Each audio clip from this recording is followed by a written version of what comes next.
Hey, this is Rupa and you're watching Let's Learn with Rupa. Today's video is all about the subject entrepreneurship development. ఈ subject degree first సెమిస్టర్లో skill కోర్స్గా అంటే 50 marks పేపర్గా ఉంటుందండి. ఈ entrepreneurship సబ్జెక్టే కాకుండా remaining skill కోర్సెస్కి కూడా మన ఛానల్లో explanation videos ఉన్నాయి అండ్ నోట్స్ పీడిఎఫ్స్ కూడా అవైలబుల్గా ఉన్నాయి. If you want you can refer those. Coming to this video entrepreneurship development సబ్జెక్ట్లో సెకండ్ యూనిట్లో ఉండే ఇంపార్టెంట్ క్వశ్చన్స్ విత్ ఆన్సర్స్ తెలుగులో సింపుల్ లాంగ్వేజ్లో ఎక్స్ప్లెయిన్ చేయబోతున్నాను. బికాస్ దీని ముందు వీడియోలో ఆల్రెడీ యూనిట్ 1 సింపుల్గా ఎక్స్ప్లెయిన్ చేశాను అండ్ యూనిట్ 1లో ఓన్లీ 4 క్వశ్చన్స్ ఉన్నాయి. యూనిట్ 1 ఎక్స్ప్లెనేషన్ వీడియో లింక్ డిస్క్రిప్షన్లో ప్రొవైడ్ చేశాను, మీకు కావాలంటే రిఫర్ చేయండి. అండ్ యూనిట్ 2 చూసుకుంటే టోటల్గా మనకి ఉన్న క్వశ్చన్స్ 5 మాత్రమే అండి. 5th వన్ కూడా అంత ఇంపార్టెంట్ కాదు, వెరీ ఇంపార్టెంట్. ఫస్ట్ 4 చూసుకుంటే సరిపోతుంది, ఈజీగా మంచి మార్క్స్ తెచ్చుకోవచ్చు. ఆ 5 క్వశ్చన్స్కి ఆన్సర్ సింపుల్ లాంగ్వేజ్లో సైడ్ హెడ్డింగ్స్ ఇంక్లూడ్ చేస్తూ ఎక్స్ప్లెయిన్ చేయబోతున్నాను, సో దట్ మీరు నా ఎక్స్ప్లెనేషన్ విని ఓన్గా రాసేయచ్చు. బట్ ఎక్స్ప్లెనేషన్ విని మేము ఓన్గా రాయలేం మేడం, మాకు నోట్స్ కూడా ప్రొవైడ్ చేయండి అంటే again I'm there for you. ఈ ఆంటర్ప్రినర్షిప్ డెవలప్మెంట్కి సంబంధించిన 3 యూనిట్స్లో ఉన్న వెరీ ఇంపార్టెంట్ క్వశ్చన్స్కి ఎగ్జామ్ పాయింట్ ఆఫ్ వ్యూ మీరు ఆన్సర్ ఎలా రాస్తే మంచి మార్క్స్ వస్తాయో సింపుల్ ఎక్స్ప్లెనేషన్ యూస్ చేసి మీకు నోట్స్ ప్రిపేర్ చేశాను. But that notes is not for free, it is for a little charges are given on the screen. మీకు కనుక ఆ నోట్స్ కావాలి అంటే ఇక్కడ చూపిస్తున్న మెయిల్ అడ్రస్కి మెయిల్ చేయండి లేదా వాట్సాప్ నెంబర్కి మెసేజ్ చేయండి. పేమెంట్ చేయగానే మీకు పీడిఎఫ్ వచ్చేస్తుంది. బట్ మేడం మా దగ్గర గైడ్ టెక్స్ట్ బుక్ ఉంది, అయినా సరే మీ పీడిఎఫ్ అవసరమా అంటే కనుక గైడ్లోను టెక్స్ట్ బుక్లోను ఎగ్జామ్కి ఎంత కావాలో అంత ఉండదండి, ఎక్కువ ఉంటుంది లేదా తక్కువ ఉంటుంది. నేను ఇచ్చే నోట్స్లో సింపుల్ ఎక్స్ప్లెనేషన్ ఉంటుంది, మీరు ఒక్కసారి చదివినా మైండ్లోకి వెళ్ళిపోయేలాగా నేను సింపుల్ వర్డ్స్ యూస్ చేసి నోట్స్ ప్రిపేర్ చేశాను. సో మీకు నా పీడిఎఫ్ అనేది చాలా బాగా యూజ్ అవుతుంది ఎగ్జామ్ పాయింట్ ఆఫ్ వ్యూ చూసుకుంటే. Now without wasting much time let's get in to unit 2 important questions. First one, explain the sources of business ideas or idea generation. ఈ question మీకు 5 మార్క్స్లో ఇవ్వచ్చు, బట్ 10 మార్క్స్లో కూడా ఇవ్వచ్చు. ఐడియాస్ అని కానీ sources of ideas అని కానీ లేదా ఐడియా జనరేషన్ అని కానీ అడిగితే నేను ఇప్పుడు చెప్తున్న పాయింట్స్ రాసేయండి. ఏ బిజినెస్ అయినా ఏ ప్రాజెక్ట్ అయినా ఒక స్మాల్ ఐడియాతోనే స్టార్ట్ అవుతుందండి. కంపెనీలో ఏదైనా ఆపర్చునిటీని గ్రాస్ప్ చేసుకోవడానికి కానీ అంటే అవకాశాన్ని తీసుకోవడం కానీ లేదా ఏదైనా ప్రాబ్లమ్ని సాల్వ్ చేయడానికి కానీ మనం అన్ని వైపులా క్రియేటివ్గా మన థాట్స్ని బయటకు తీస్తాం. దీన్నే ఐడియా జనరేషన్ అని కానీ జనరేషన్ ఆఫ్ ఐడియాస్ అని కానీ అంటాం. అండ్ మెయిన్గా జనరేషన్ ఆఫ్ ఐడియాస్ అంటే బ్రెయిన్ స్టార్మింగ్ అని అంటాము. మనం క్రియేటివ్గా ఆలోచించడానికి మనం అన్ని విధాలుగా మన బ్రెయిన్కి పని పెట్టి ఆలోచిస్తాం. సో దీన్ని మనం బ్రెయిన్ స్టార్మింగ్ అని కూడా అనొచ్చు. ఇలాంటి బిజినెస్ ఐడియాస్ ఎలా వస్తాయి, దేన్ని బేస్ చేసుకుని మనం ఐడియాస్ అనేవి క్రియేట్ చేసుకుంటాము అనేదే ఈ question. That is nothing but sources of business ideas. First one, consumers అంటే కస్టమర్స్. మనం బిజినెస్లో ఏదైనా డెసిషన్ తీసుకోవాలన్నా ఒక స్టెప్ ముందుకేయాలన్నా ఫస్ట్ మనం ఎవరి గురించి ఆలోచిస్తామంటే customers reviews, customer feedback, customer needs ఏంటి అనే దాని మీద మనం ఆలోచించి బిజినెస్లో స్టెప్ ముందుకేస్తాం. Second one, existing products and services. మన కంపెనీలో కానీ లేదా మన కాంపిటీటర్స్ కంపెనీలో కానీ ఆల్రెడీ సేల్ అవుతున్న ప్రొడక్ట్స్ గురించి మనం ఆలోచించి నెక్స్ట్ ఏం చేయాలి అనేది కూడా ఐడియా తెచ్చుకోవచ్చు.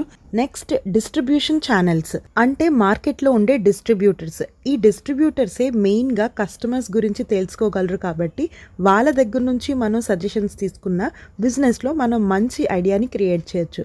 Next, research and development. As you know ప్రతి కంపెనీలో కూడా రీసెర్చ్ అండ్ డెవలప్మెంట్ జరుగుతుంది. వాళ్ళ ప్రోడక్ట్ ఇంకా ఎంత బాగా క్రియేట్ చేయొచ్చు అనే దాని మీద వాళ్ళు రీసెర్చ్ చేస్తారు.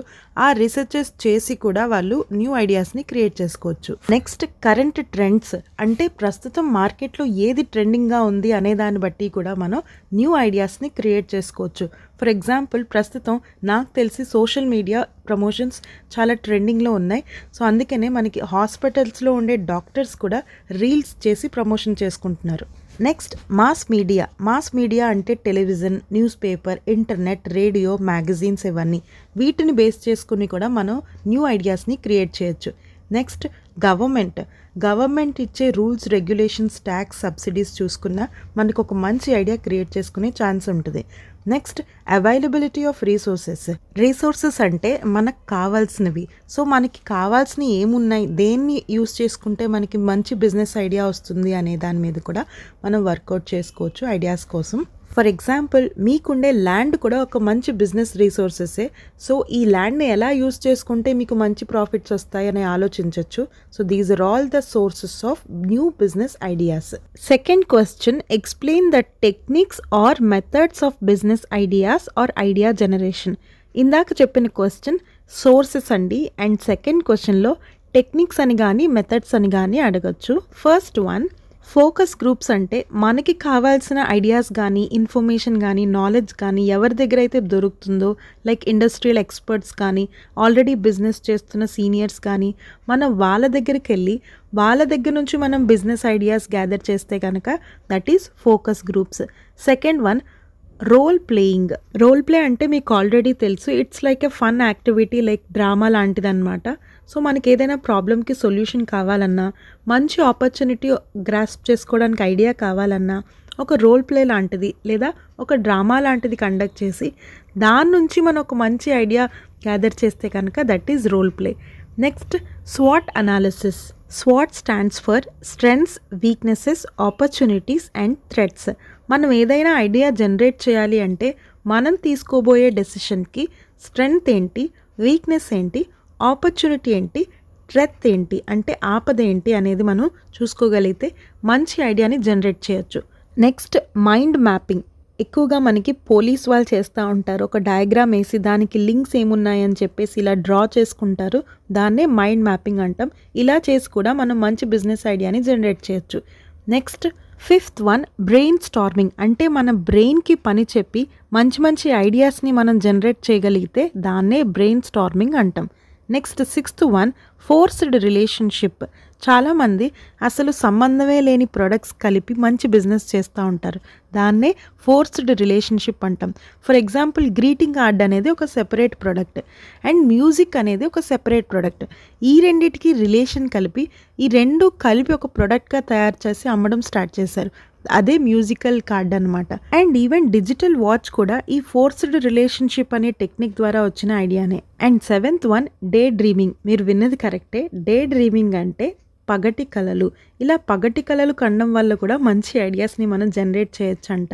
ఫర్ ఎగ్జాంపుల్ ఇలా బిజినెస్ చేస్తే ఎలా ఉంటుంది, వీళ్ళతో ప్రాజెక్ట్ చేస్తే ఎలా ఉంటుంది, ఈ ప్రోడక్ట్ అమ్మితే ఎలా ఉంటుంది, ఇలా మనం ఎలా ఉంటుందో అని ముందుగానే మనం ఆలోచించి ఒక మంచి ఐడియాని జనరేట్ చేస్తాం కదా, దాన్నే డే డ్రీమింగ్ అంటాం. Last one, problem inventory analysis అంటే మనకుండే చిన్న చిన్న ప్రాబ్లమ్స్ లేదా బిజినెస్లో లోటుపాట్ల గురించి ఆలోచించి దాన్ని బట్టి మనం మంచి బిజినెస్ ఐడియాని జనరేట్ చేస్తే అదే ప్రాబ్లమ్ ఇన్వెంటరీ అనాలిసిస్.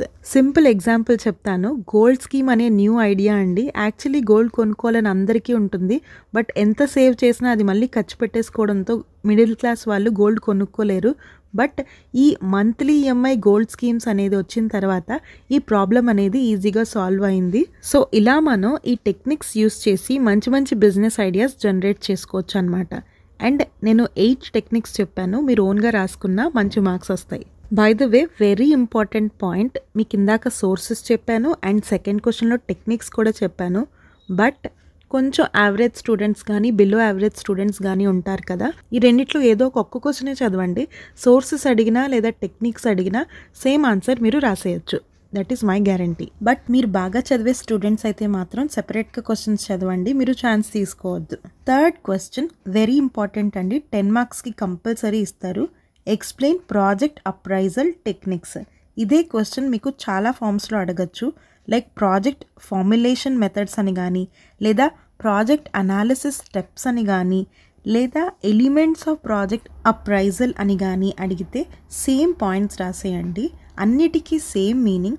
ఒక ప్రాజెక్ట్ని మీరు సెలెక్ట్ చేసుకునేటప్పుడు అది చేయడం వల్ల మీకు ఫ్యూచర్లో బెనిఫిట్ వస్తుందా రాదా అని మనం చెక్ చేసుకుంటాం, దాన్నే ప్రాజెక్ట్ అప్రైజల్ అని కానీ ప్రాజెక్ట్ ఫార్ములేషన్ అని కానీ అంటాం.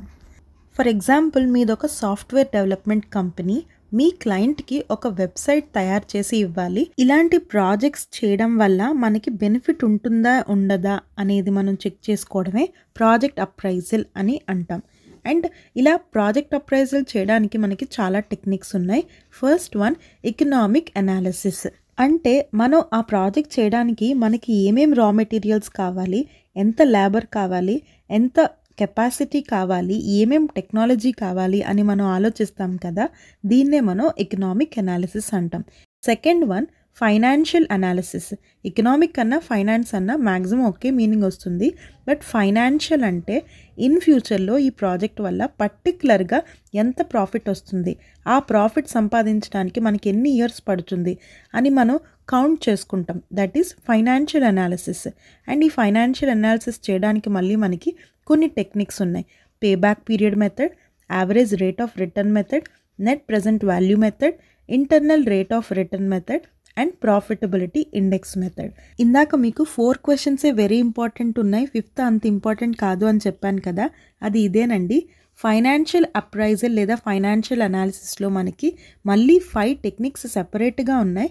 ఈ 5 టెక్నిక్స్ గురించి కూడా మళ్ళీ మీరు విడిగా నేర్చుకోగలిగితే అవి 5 మార్క్స్కి యూజ్ అవుతాయి.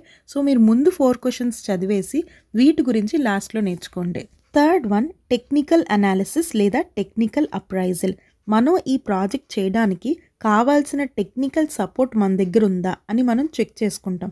లైక్ టెక్నికల్లోకి ఏమొస్తాయంటే ల్యాండ్ కానీ, లేదా మనకు కావాల్సిన టెక్నాలజీకి సంబంధించిన విషయాలు కానీ, లేదా లేబర్ కానీ, రా మెటీరియల్స్ కానీ, వాటర్ పవర్ కానీ, లేదా పవర్ ఎలక్ట్రిసిటీ కానీ, ట్రాన్స్పోర్టేషన్ కానీ, ఇలా మనకి టెక్నికల్గా ప్రతి ఒక్క సపోర్ట్ ఉందా లేదా అని మనం చెక్ చేసుకుంటాం. నెక్స్ట్ మార్కెట్ అనాలిసిస్ లేదా మార్కెట్ అప్రైజల్. ఫర్ ఎగ్జాంపుల్ మీరు ఒక కొత్త ప్రోడక్ట్ తయారు చేద్దాం అనుకుంటున్నారు. ఈ ప్రోడక్ట్ తయారు చేయడం వల్ల మీకు మార్కెట్లో కస్టమర్స్ ఉన్నారా లేదా, ఈ ప్రోడక్ట్ కొనడానికి కస్టమర్స్ దగ్గర డిమాండ్ ఉందా లేదా అని మీరు ముందుగానే చెక్ చేసుకోవాలి. దాన్నే మార్కెట్ అనాలిసిస్ అని కానీ మార్కెట్ అప్రైజల్ అని కానీ అంటాం. Last one environmental analysis. మీరు ఏదైనా ప్రాజెక్ట్ చేసినప్పుడు లేదా ఏదైనా ప్రాజెక్ట్లో టేక్ ఓవర్ చేసినప్పుడు అది ఎన్వైరన్మెంటల్గా ఏమైనా హార్మ్ చేస్తుందా అని కూడా చెక్ చేసుకోవాలి. ఒకవేళ ఎన్వైరన్మెంటల్గా అది హార్మ్ చేస్తుందంటే దానికి సంబంధించిన లైసెన్సెస్ లేదా డాక్యుమెంట్స్ సెపరేట్గా మనం ఫాలో అవ్వాలి. సో ఎన్వైరన్మెంటల్ అనాలిసిస్ కూడా చేయాలి. సో టోటల్గా నేను 5 పాయింట్స్ చెప్పాను. మళ్ళీ చెప్తున్నాను, ప్రాజెక్ట్ అనాలిసిస్ అని కానీ, ప్రాజెక్ట్ అప్రైజల్ అని కానీ, లేదా ప్రాజెక్ట్ ఫార్ములేషన్ అని కానీ, ఇలా ఏది అడిగినా మీరు ఈ 5 పాయింట్స్ ఎక్స్ప్లెయిన్ చేస్తే సరిపోతుంది. 4th question, what is meant by project and explain the project report contents and guidelines. Project report అని మీకు ఏ క్వశ్చన్ వచ్చినా నేను ఇప్పుడు చెప్తున్న పాయింట్స్ రాసేయండి. ఇక్కడ ప్రాజెక్ట్ రిపోర్ట్ అంటే ఏంటో రాసి, ప్రాజెక్ట్లో కంటెంట్స్ అంటే మనం ఒక ప్రాజెక్ట్ రిపోర్ట్ రాసేటప్పుడు అందులో ఏమేమి ఇంక్లూడ్ చేస్తాము అనేది రాయాలి. అండ్ ప్రాజెక్ట్ రిపోర్ట్ ప్రిపేర్ చేసేటప్పుడు గైడ్ లైన్స్ అంటే మనం ఏమేం టిప్స్ లేదా రూల్స్ ఫాలో అవ్వాలి అనేది కూడా రాయాలి. ఫస్ట్ ప్రాజెక్ట్ రిపోర్ట్ అంటే ఏంటో చూద్దాం. మీకు ఆల్రెడీ చెప్పాను, ప్రాజెక్ట్ అంటే ఒక temporary activity that has starting date and ending date. And ఇక్కడ ప్రాజెక్ట్ రిపోర్ట్ గురించి అడిగారు. బిజినెస్లో చాలా టైప్స్ ఆఫ్ రిపోర్ట్స్ ప్రిపేర్ చేస్తూ ఉంటారు. ఫర్ ఎగ్జాంపుల్, మీ ప్రాజెక్ట్ లేదా మీ బిజినెస్కి కావాల్సిన పెట్టుబడి కోసం గవర్నమెంట్ని సబ్సిడీస్ కానీ లేదా బ్యాంక్స్ని లోన్స్ కానీ అడగడానికి మీ ప్రాజెక్ట్కి సంబంధించిన డీటెయిల్స్ అన్నీ డాక్యుమెంటేషన్ లాగా ప్రిపేర్ చేసి వాళ్ళకి సబ్మిట్ చేస్తారు. వాళ్ళకి అది నచ్చితే దాన్ని యాక్సెప్ట్ చేసి మీకు లోన్ ప్రొవైడ్ చేస్తారు. ఇలా ప్రాజెక్ట్ రిపోర్ట్స్లో మనం ఏదైతే చేద్దాం అనుకుంటున్నామో, ఏదైతే ప్రాజెక్ట్లో ఇన్వాల్వ్ అవుతున్నామో దానికి సంబంధించిన ఇన్ఫర్మేషన్ అంతా రాసుకుంటాం. అండ్ ఆ రిపోర్ట్ని మనం ఇన్వెస్టర్స్కి కానీ, గవర్నమెంట్కి కానీ, బ్యాంక్స్కి కానీ సబ్మిట్ చేస్తాం. A project report is a document that consists of crucial information about a project. ఇప్పుడు కంటెంట్స్ అంటే మనం ప్రాజెక్ట్ రిపోర్ట్ రాసేటప్పుడు ఏమేం మెన్షన్ చేయాలి అనేది చూద్దాం. ఫస్ట్ ఇంట్రొడక్షన్ అంటే మీ కంపెనీ పేరు, మీ కంపెనీ గురించి ఇన్ఫర్మేషన్, మీ కంపెనీలో ఎవరు హెడ్, ఎక్కడ హెడ్ ఆఫీస్ ఉంది, ఇవన్నీ మనం ఇంట్రొడక్షన్లో రాస్తాం. Second one background of the promoter. Promoter అంటే ఈ ప్రాజెక్ట్ వెనకాల ఉన్న మెయిన్ పర్సన్ అనమాట. లైక్ దాంట్లో మెయిన్గా ఇన్వెస్ట్ చేసే పర్సన్ లేదా ఆ ప్రాజెక్ట్ని మొత్తం హ్యాండిల్ చేసే పర్సన్ని ప్రమోటర్ అంటాం. ఆయన డీటెయిల్స్ లైక్ నేమ్ కానీ, ఏజ్ కానీ, ఎడ్యుకేషన్ కానీ ఇలాంటివి మెన్షన్ చేయాలి. Third one location. మీరు బిజినెస్ ప్రాజెక్ట్ ఏ లొకేషన్లో చేయాలనుకుంటున్నారో ఆ లొకేషన్ డీటెయిల్స్ ఇవ్వాలి. Next production process. For example మీరు ఒక మినరల్ వాటర్ ప్లాంట్ పెట్టాలనుకుంటున్నారు అండ్ దీనికి రిపోర్ట్ రాస్తున్నారు. సో మీరు ప్రొడక్షన్ ఎలా చేస్తున్నారు, మినరల్ వాటర్ ఎలా తయారు చేస్తున్నారు అనేది ఇక్కడ రాయాలి. నెక్స్ట్ రా మెటీరియల్, అంటే మీరు ప్రొడక్షన్ చేసేటప్పుడు ఏమేమి సామాన్లు యూస్ చేస్తున్నారు అనేది మెన్షన్ చేయాలి. నెక్స్ట్ యూటిలిటీస్, అంటే ఫెసిలిటీస్, మీ కంపెనీకి కావాల్సిన ఫెసిలిటీస్ గురించి రాయాలి. Next transport and communication, me project కోసం ఎలాంటి ట్రాన్స్పోర్ట్ అండ్ ఎలాంటి కమ్యూనికేషన్ మెథడ్స్ యూస్ చేస్తున్నారు అనేది కూడా మెన్షన్ చేయాలి. నెక్స్ట్ మ్యాన్ పవర్ రిక్వైర్మెంట్, మీ ప్రాజెక్ట్లో అంటే మీ బిజినెస్లో ఎవరైతే ఇన్వాల్వ్ అయి ఉంటారో ఎంతమంది ఎంప్లాయీస్ కావాలో దాని గురించి ఇక్కడ మెన్షన్ చేయాలి. నెక్స్ట్ ప్లాంట్ అండ్ మషినరీ, మీ ప్రాజెక్ట్లో ఎలాంటి మెషిన్స్ యూస్ చేస్తున్నారో వాటి డీటెయిల్స్ కూడా ప్రాజెక్ట్ రిపోర్ట్లో రాయాలి. Last one cost of project. So ఈ ప్రాజెక్ట్ అంతా మీరు ఏదైతే టేక్ ఓవర్ చేశారో ఆ ప్రాజెక్ట్ అంతా అవ్వడానికి మీకు ఎంత ఖర్చు అవుతుంది అనేది కూడా మెన్షన్ చేయాలి. That is cost of project. These are all contents of project report. దీంతో పాటు గైడ్ లైన్స్ కూడా అడిగారు, అవి కూడా చూద్దాం. First one clarity. మనం ఏ ప్రాజెక్ట్ రాసినా అవతల వాడికి లైక్ ఇన్వెస్టర్కి కానీ లేదా మన క్లయింట్కి కానీ అర్థమయ్యేలాగా మనం రిపోర్ట్ అనేది ప్రిపేర్ చేయాలి. Second one conciseness. కన్సైజ్నెస్ అంటే షార్ట్ అండ్ సింపుల్. అనవసరమైన ఇన్ఫర్మేషన్ అంతా మనం రిపోర్ట్లో పెట్టకుండా మన క్లయింట్కి ఏది అవసరమో ఆ ఇన్ఫర్మేషనే మనం ఇంక్లూడ్ చేయగలిగితే అదే conciseness. Third one data presentation, అంటే మనం ఏదైతే డేటా అవతల పర్సన్కి చెప్పాలనుకుంటున్నామో లైక్ కాస్ట్ గురించి కానీ, బడ్జెట్ గురించి కానీ, ఎంప్లాయీస్ గురించి కానీ, ప్రొడక్షన్ గురించి కానీ, ఇదంతా మనం బార్స్ కానీ, చార్ట్స్ కానీ, పైగ్రాఫ్స్ కానీ యూస్ చేసి ప్రజెంట్ చేస్తే అప్పుడు మన ఇన్వెస్టర్కి కానీ క్లయింట్కి కానీ క్లియర్గా అర్థమవుతుంది. Next professional tone. బిజినెస్ లాంగ్వేజ్లోనే మనం అంటే ఫార్మల్గానే మన రిపోర్ట్ రాయాలి కానీ ఇన్ఫార్మల్గా ఫ్రెండ్కి రాసినట్టు రాయకూడదు. Sixth one proof reading. Proof reading అంటే checking again. Proof reading means మీ రిపోర్ట్ అంతా అయిపోయిన తర్వాత మళ్ళీ 1-2 సార్లు చెక్ చేసుకోవడాన్ని ప్రూఫ్ రీడింగ్ అంటాం. Last one provide references. మనం ప్రాజెక్ట్ రిపోర్ట్లో ఏదైతే డేటా ఆర్ ఇన్ఫర్మేషన్ ఇచ్చామో ఆ ఇన్ఫర్మేషన్ మనం ఎక్కడి నుంచి గ్యాదర్ చేసాము అనేది కూడా మనం ప్రొవైడ్ చేయాలి. That is nothing but reference. For example మీరు ఒక వెబ్సైట్ నుంచి లేదా ఒక బుక్ నుంచి ఆ డేటాని కలెక్ట్ చేశారనుకోండి, దానికి సంబంధించిన నేమ్స్ ఆర్ లింక్స్ కూడా ప్రొవైడ్ చేయాలి. This is all about guide lines. మీకు ఎగ్జామ్లో compulsory contents and guide lines రెండు కలిపి అడుగుతారు. కంటెంట్స్ మీకు నచ్చినవి ఒక 8-9 రాసి గైడ్ లైన్స్ ఒక 5 రాయండి. దీంతో మీకు 10 మార్క్స్ వచ్చేస్తాయి. దీంతో మీకు యూనిట్ 2లో 4 క్వశ్చన్స్ ఎక్స్ప్లెయిన్ చేశాను. ఇవి 10 మార్క్స్కి వెరీ ఇంపార్టెంట్. మరి 5 మార్క్స్కి ఏంటి మేడం అని అడిగితే మీకు ఐడియాస్కి సంబంధించినవి 2 క్వశ్చన్స్ చెప్పాను. మీకు ఐడియాస్కి సంబంధించి 10 మార్క్స్లో ఒకటి అడుగుతారు అండ్ 5 మార్క్స్లో ఇంకొకటి అడుగుతారు. 10 మార్క్స్లో టెక్నిక్స్ అడిగారు అనుకోండి, అక్కడ టెక్నిక్స్ రాసేయండి. 5 మార్క్స్లో జస్ట్ ఐడియా జనరేషన్ అని ఇచ్చారు, ఐడియా మీనింగ్ రాసి మళ్ళీ టెక్నిక్సే రిపీట్ చేయకుండా 5 మార్క్స్లో సోర్సెస్ రాయండి. సో ఇలా మీరు చదివిన 2 క్వశ్చన్స్ 5 మార్క్స్లో ఒకటి యూస్ చేయండి, 10 మార్క్స్కి ఇంకోటి యూస్ చేయండి. నెక్స్ట్ 5 మార్క్స్లో ప్రాజెక్ట్కి సంబంధించిన క్వశ్చన్స్ కూడా అడుగుతారు.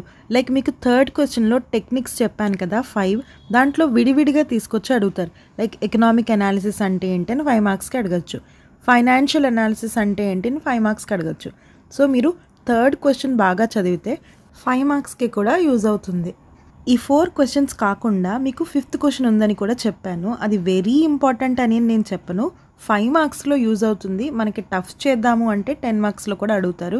సో మీకు మంచి మార్క్స్ రావాలి, మీరు టాపర్ అంటే ఆ క్వశ్చన్ కూడా చదవండి. అదేంటంటే explain the methods or techniques of financial appraisal or financial analysis. ఈ ఫైనాన్షియల్ అనాలిసిస్ చేయడానికి మనకి టోటల్గా 6 మెథడ్స్ ఉన్నాయి. 10 మార్క్స్కి అడిగినప్పుడు ఈ 6 మెథడ్స్ గురించి బ్రీఫ్గా ఎక్స్ప్లెయిన్ చేయాలి, లేదా ఒక్కొక్క మెథడ్ తీసుకొచ్చి 5 మార్క్స్లో కూడా అడుగుతారు.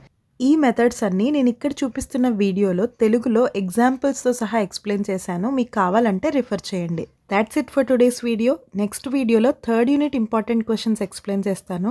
బై ద వే మీకు ఆంటర్‌ప్రెన్యూర్‌షిప్ డెవలప్‌మెంట్‌తో పాటు ఏ నోట్స్ కావాలన్నా ఇక్కడ చూపిస్తున్న వాట్సాప్ నెంబర్కి మెసేజ్ చేయండి. పేమెంట్ అవ్వగానే మీకు పీడిఎఫ్ వచ్చేస్తుంది.